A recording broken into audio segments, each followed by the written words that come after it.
Faro San Juan de Salvamento en el puerto San Juan, el famoso faro del fin del mundo, inaugurado el 25 de mayo de 1884, y luego entra en la bahía y crea la segunda subprefectura que dio fecha al nacimiento de Ushuaia.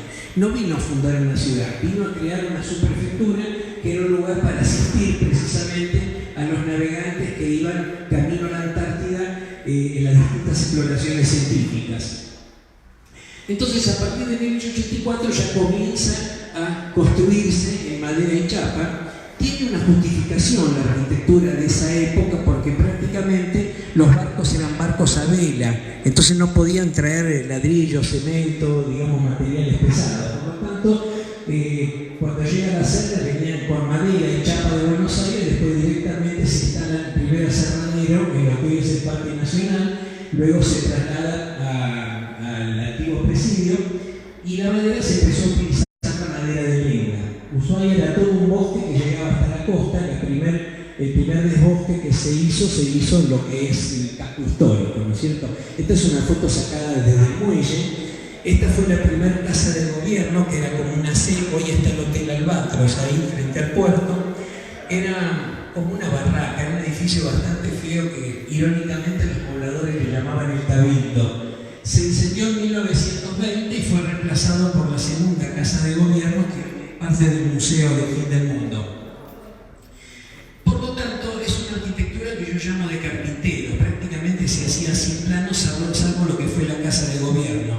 Se hacían con figuras prismáticas, con formas prismáticas, con madera y chapa, y sostenida en base de, más que trineos, eran sobre pilares, porque la topografía del casco histórico de la ciudad avanza, ¿no es cierto? Es como una montaña. Por lo tanto, como no había topadoras ni máquinas para nivelar el terreno, por lo tanto, había que compensar poniendo postes, que le llamamos pilotes, ¿no es cierto?, con troncos de árboles. Y así se empezaba a nivelar las casas y se empezaba a construir a base de madera. Acá vemos un relleno, por ejemplo. Y bueno, y la carpintería y los techos, bueno, las carpinterías también se hacían de madera, los vidrios siempre en pequeños paños. Por lo tanto, cuando vamos con los chicos más chicos, a nivel inicial, así, les decimos, bueno, ¿cómo reconocen una casa antigua? Por los vidrios pequeños y los techos inclinados y los frentes de chapa.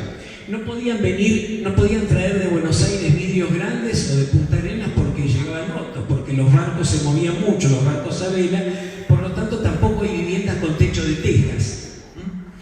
Muy bien, acá es el primer aserradero, en la Bahía La Patalla, pero como tardaban días con la carreta de buey en llegar hasta el pueblo, se traslada a donde se empieza a construir el presidio. Ese aserradero se traslada aquí, ¿no es cierto? Bueno, en 1902 se instala la colonización penal, la cárcel de Ushuaia, que venía de Isla de los Estados, y hasta 1911 se construyó la gran mole de la cárcel de Ushuaia. Ahí sí se construyó con cemento, pero con piedras sacadas de la misma cantera de la base naval, es decir, atrás del cine Paqueguaya, que es el cine que está ahí frente al presidio. Hay todo un agujero, un hueco, que donde se hacían voladuras y se sacó la piedra para construir todo este edificio de más de 15.000 metros cuadrados, construido por los mismos presos. Luego se construyó el Banco Nación con la misma tecnología, y bueno, después empezaron a construir las clásicas casas de madera y chapa de los pioneros y pobladores. En Río Grande hay también algunas casas de madera y chapa que se conservan, pero hay más en Ushuaia. Bueno, el presidio, esto es una foto que ven acá, se hizo la cantera donde estaba precisamente donde sacó la piedra para construir toda esta mole. Lo que está pintado de amarillito con los techos rojos era la cárcel en sí, y lo que está pintado de blanco con los techos era la alcaldía y enfermería de la cárcel, hoy es la base naval. El edificio era todo gris, es un detalle, era todo gris y techos rojos, pero cuando se cerró la cárcel, que era una ciudad deprimente, porque hasta se habían ido los presos y los guardiacárceles. Por lo tanto, un gobernador en esa época dice, bueno, pintémoslo un poquito amarillito para que quede un poco más alegre y la gente no se deprima. Se tomó como color y se declaró monumento y se mantiene con ese color ahora. Este es el cine Paqueguaya, que fue uno de los cines antiguos que todavía funciona y que funcionaba también como cine de la base naval. Estos galpones, esto ya no era del presidio. pasa? Se instala la colonización penal porque viendo, es decir, la información que llegaba de instalar cárceles en lugares alejados para reincidentes, para presos peligrosos, pero con la ventaja de que era una colonización penal, porque gracias a instalar una cárcel se creaban negocios, almacenes de ramos generales, venían inmigrantes o venían gente de todos lados para trabajar en la cárcel, y la cárcel a su vez tenía distintas talleres. Entonces tuvo la primer panadería, la primera herrería, carpintería, bueno, hay distintos tipos de servicios que se le daban a la población, por lo tanto provisión de leña. Bueno, y después empezaron a llegar los inmigrantes, 500 gallegos en 1913, con una fábrica de envasadora de sardinas, desconociendo que las sardinas son como los calamares, y no están como la merluza siempre en el mismo lugar. 31 años después llegaron las sardinas, por lo tanto la empresa se fundió, a los 2 años se mudó a Tigre para envasar tomates en lata. Después que llegaron los italianos, en 1948, ya después vamos a ver las obras que hicieron. Bueno, Ushuaia lo que tiene, empezó la actividad comercial, como les decía, los almacenes de ramos generales. Nuestra ciudad tiene unos hermosos paisajes, pero tiene un patrimonio arquitectónico y cultural muy interesante. Esta estética de ciudad de montaña que iba guardando toda una relación con el paisaje, vamos a ver que después se fue perdiendo. Casas de madera y chapa, es decir, desde los inicios de la ciudad, desde la Serre, hasta 1948, que llegan los inmigrantes italianos, toda la construcción se hacía a base de madera y chapa. Entonces, bueno, como les expliqué, es decir, en la parte de abajo de una casa, para salvar las diferencias de nivel, se ponían pilotes de madera. Esto es un detalle de cómo se hacían las paredes por dentro, con relleno de madera y chapa, ¿no es cierto?, y diarios, después se pintaban. Las carpinterías podían tener distintas formas, pero con vidrios repartidos. Algunas casas que eran un poco más importantes se le hacía un detalle que le llamamos pináculos. En los entretechos, por los primeros 30 años no hubo luz eléctrica, por lo tanto, los entretechos se ponía una ventanita para iluminar, que los arquitectos le llamamos pomposamente rosetones. Los rosetones son esas ventanas con vitró hermosas en la frente de las catedrales. Bueno, son vitró. Bueno, nosotros llamamos rosetón igual a estas ventanitas de forma geométrica, pero tenían una justificación de iluminar el entretecho, donde lo usaban de depósito, y hoy se utiliza como estética, ¿no es cierto?, como adornos. Las canaletas, con estas formas, así con estos crestones, si bien parecen decorativas, las canaletas se utilizaban por una función de que amortiguaba el viento, es decir, no se te levantaba el techo cuando tocaba el viento, gracias a estos formatos que tenían los aleros, ¿no es cierto? Bueno, rápidamente vamos a ver algunas casas antiguas de la ciudad de Ushuaia. En la arquitectura siempre se le pone el apellido del primer dueño. La casa de Luis Pedro Fique, Casa Fique. Si Fique se lo hubiera vendido a González, no se hubiera llamado González. Se llama siempre con el nombre del primer dueño. Esta casa responde a la arquitectura típica, yo llamo fueguina magallánica, todas hechas sin planos, es decir, los arquitectos llegamos para amargarle la vida mucho después. Así que bueno, lo hacían los carpinteros, una arquitectura de carpinteros, ventanas grandes pero con vidrios pequeños, frente y techos de chapa, los techos por supuesto inclinados por el tema de la nieve, y en este caso la ventana del entretecho es un rectángulo, ¿no es cierto? Esta casa, bueno, desde hace unos años quedó abandonada, está en sucesión porque, bueno, murió la Tata Fique, la última descendiente de los Fique. Fique fue la primera autoridad, porque cuando la Serre estuvo 2 meses, construyeron su prefectura y se fue. Y entonces, hasta que llegara el primer gobernador, que fue Félix Paz, Luis Pedro Fique era el titular de la prefectura, de su prefectura, entonces era la autoridad. Después tuvo un almacén de ramos minerales que se incendió en la década del 50.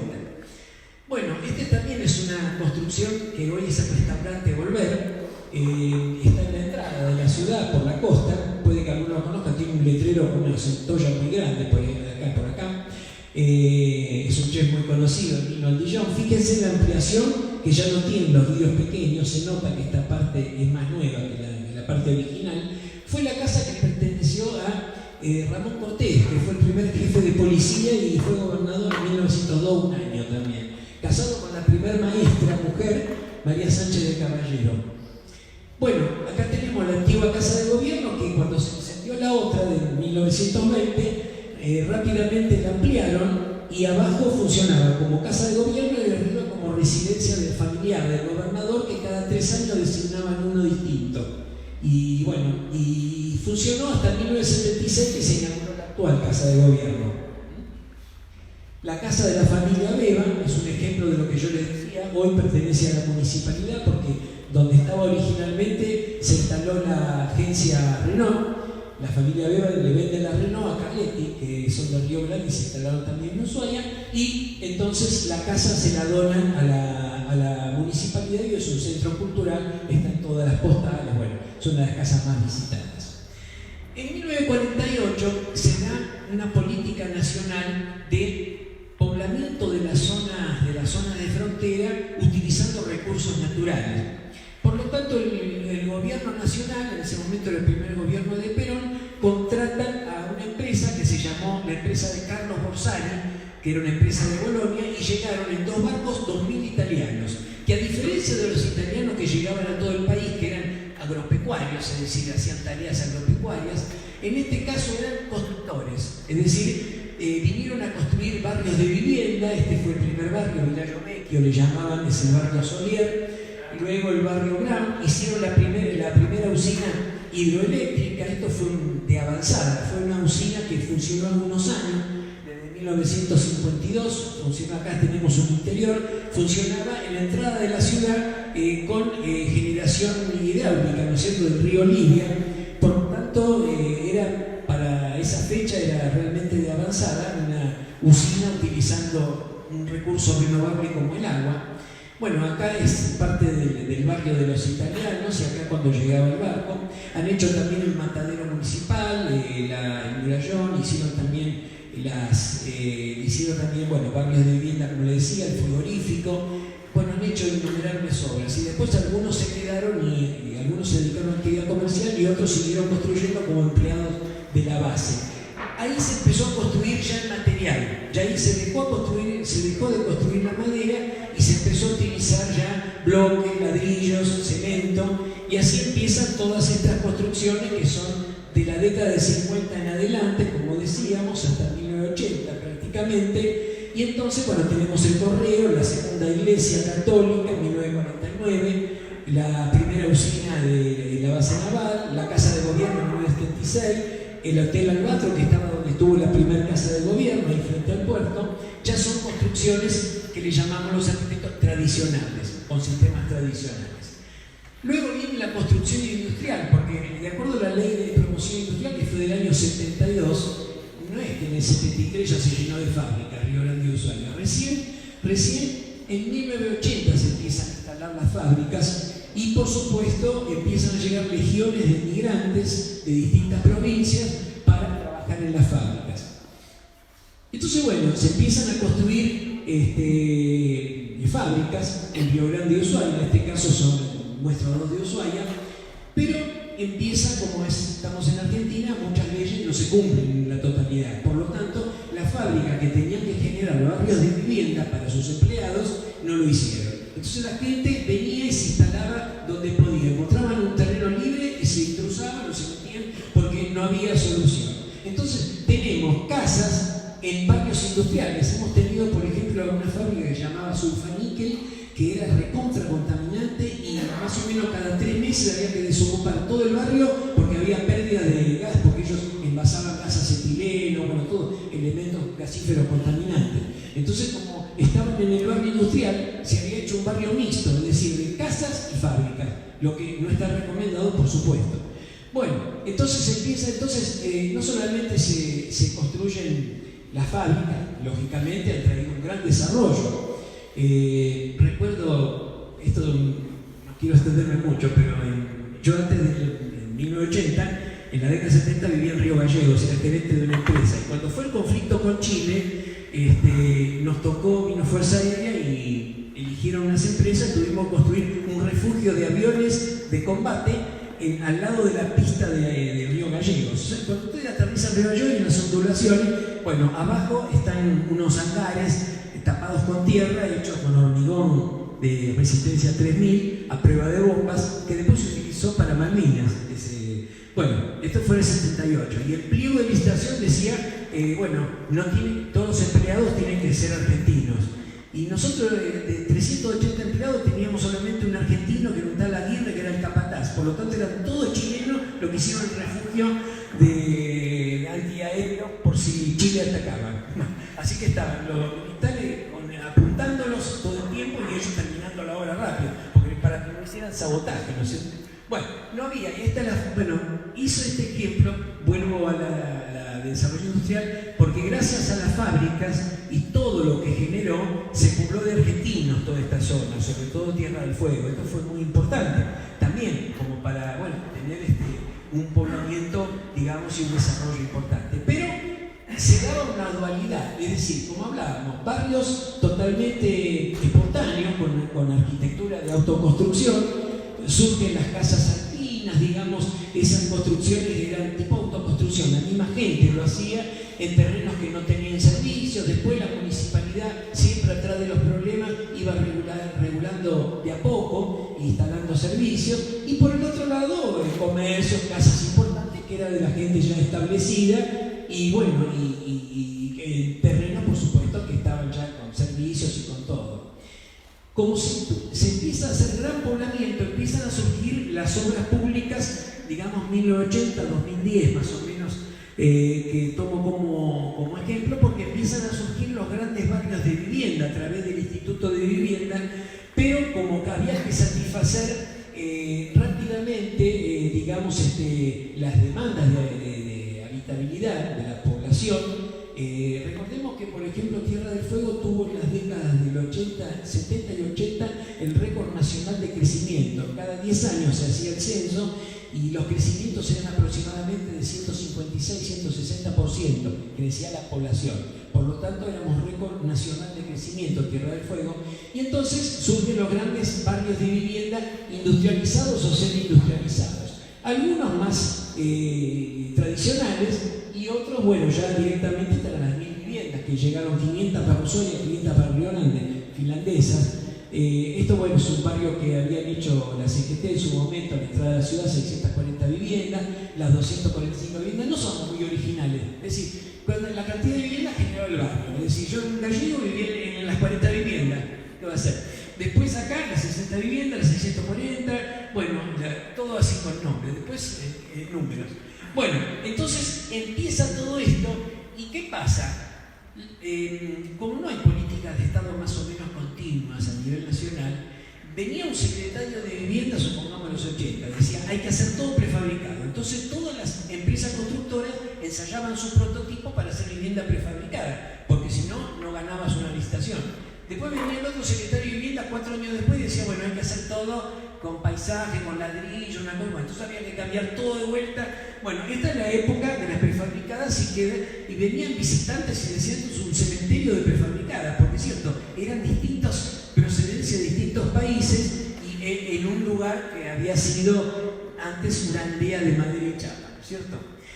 Entonces también vienen los equipamientos, digamos, hospitales, gimnasios, digamos, acá está el IPB, también ahí en Ushuaia, y surgen, digamos, construcciones que también son prefabricadas, pero construcciones que acompañaban los barrios de vivienda. Después ya en 1990 empiezan a lotearse terrenos privados, sobre todo camino al Parque Nacional, todo lo que era la estancia Río Pipo, sobre todo, y al entrar a la ciudad, el barrio de la familia Fernández, y empiezan a surgir ya viviendas de un nivel ya superior para gente más acomodada, los terrenos son carísimos, y no son barrios privados, pero son barrios que tienen se puede acceder, pero en algunos por ahí hay alguna barrera también, pero a veces la bajan, la subimos, pero no tiene que haber barrios privados, pero surgen estas, digamos, donde sí, algunas se recrea la arquitectura, la estética de la arquitectura, digamos, originaria, en algunos casos con algunos aventanamientos, algunos techos, y después construcciones, por ejemplo, grandes, pero que mantienen, digamos, una estética que va acompañando el paisaje. Y acá empieza la contaminación visual. Es decir, empiezan a surgir edificaciones, por ejemplo, acá estamos en el centro de la ciudad, o estamos en distintos barrios, empiezan a surgir edificios de 4 o 5 pisos y algunos más. Tenemos la Lima, por ejemplo, siempre la costanera tiene las alturas máximas más bajas. Entonces se va escalonando y vos en cualquier ciudad del mundo te maravillás cuando ves esos paisajes hermosos de Grecia, España, Italia, Malfi, ¿no es cierto? Vos ves todo acompañando el paisaje. Acá no. Acá, por ejemplo, la municipalidad en los 90 dijo altura máxima la avenida Maipú, la costanera. Por lo tanto, 21 metros. Podés hacer un frontón, la costa. Es decir, 7 pisos y encima un ángulo de 45 grados, podés hacer 3 pisos más. Por lo tanto, en la costa, tapás la costa y tapás todo. Entonces la gente atrás va haciendo edificios más altos, como la topografía sube, hace 7 pisos, entonces más o menos van acompañando y todo se desordenó. Es decir, la gente que estaba abajo ya no ve la montaña arriba, los que están arriba ya no ven la bahía. Y bueno, esto es, por ejemplo, esto era el casco histórico, fíjense en ustedes cómo fue creciendo. Ya acá había 100 barrios en los 90, y bueno, y ahora con esta urbanización nueva que se está haciendo, prácticamente se llega casi al pie de la cordillera, ¿no es cierto? Así que, bueno, y son miles de lotes que por supuesto tienen sus adjudicatarios porque en algún lado tienen que vivir. Pero, digamos acá, bueno, acá el desbosque ya va a ser mayor, porque también había toda una contención de la ciudad, digamos los bosques que bajaban, creaban una contención para evitar aludes y, bueno, distintos tipos de situaciones que genera el clima. Pero bueno, hasta ahora hemos tenido suerte y el desbosque que se hizo todavía no hubo ningún inconveniente, y bueno, mientras el de arriba nos ayude. Bueno, y entonces, bueno, la construcción masiva, digamos, empieza ya a tener una diversidad de una estética, digamos, que mucho no tiene que ver, ¿no es cierto?, con la ciudad. Acá, miren, tenemos una paradoja. Por ejemplo, acá atrás, esta es la salida del puerto. Cuando venían los turistas de los cruceros, que vienen miles, decenas de miles por cada temporada, acá ven una torre. Bueno, acá estaba la antigua casa del gobierno. Veían toda esa hermosa antigua casa del gobierno que hoy es parte del museo. Bueno, y ahora ven la espalda de la dirección de turismo. La misma municipalidad hizo una dirección de turismo, un edificio, y la espalda da a los visitantes que entran por el puerto, es decir, en una ciudad turística. Este edificio lo podían haber hecho en otro lado, pero no, taparon todo acá. Y estos edificios, algunos hoteles, edificios de distintos pisos, van tapando las visuales de todos lados. Acá, por ejemplo, los contenedores del puerto, por ejemplo, acá está la aduana, acá está el puerto, y acá permiten hasta 4 pisos de contenedores. Permitían más, pero el viento los hacía volar, hubo varios accidentes, por lo tanto, hasta ahora hay 4 pisos de niveles de contenedores. Los hoteles de la costa, las habitaciones que hasta hace 20 años eran las más costosas porque tenían vista a la bahía, ahora valen como las que dan en el fondo porque prácticamente ven contenedores. Entonces, bueno, y acá tenemos barrios así, digamos, espontáneos, con los desbosques que se hacen, la gente se instala donde puede. Y bueno, y acá vemos grandes excavadoras bueno, para hacer este edificio que estaba justo en una de las visuales más importantes que tenía la ciudad, ¿no es cierto? Bueno, edificios con un diseño totalmente atípico, como el casino, que bueno, ahora se cerró.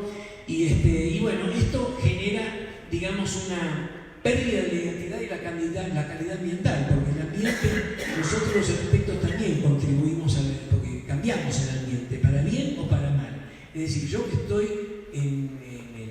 precisamente en la conservación del patrimonio, tengo muchos colegas que están en amistad, porque yo esto lo digo y protesto y lucho. Y bueno, tenemos muchas luchas que hemos hecho con vecinos, audiencias públicas, todo. Hemos tenido 80% de derrotas y un 20% a favor, pero bueno, seguimos en este camino. Y bueno, y fíjense en ustedes, miren lo que es esto, ¿no? Acá teníamos en la Biblioteca Popular, estos son 3 pisos, pero fíjense en ustedes y de arriba no ves nada. Y bueno, y estas construcciones que se utilizan ahora, que son muy prácticas.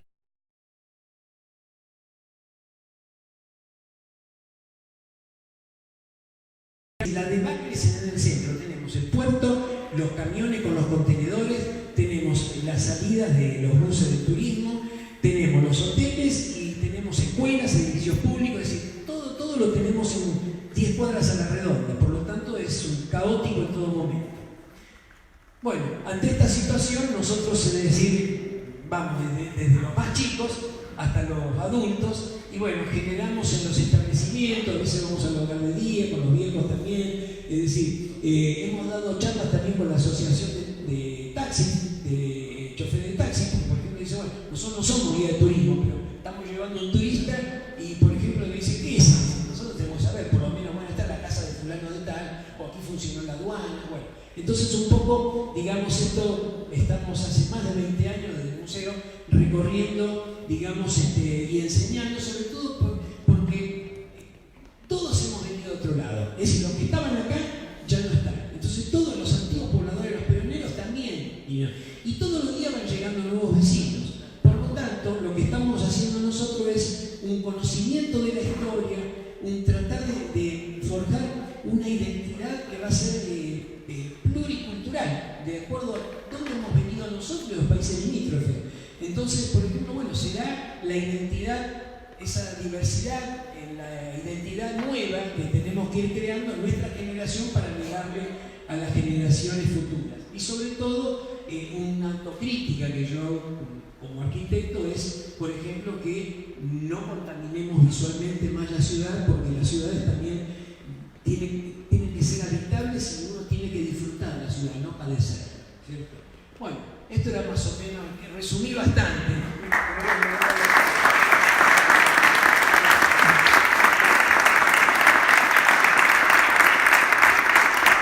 Gracias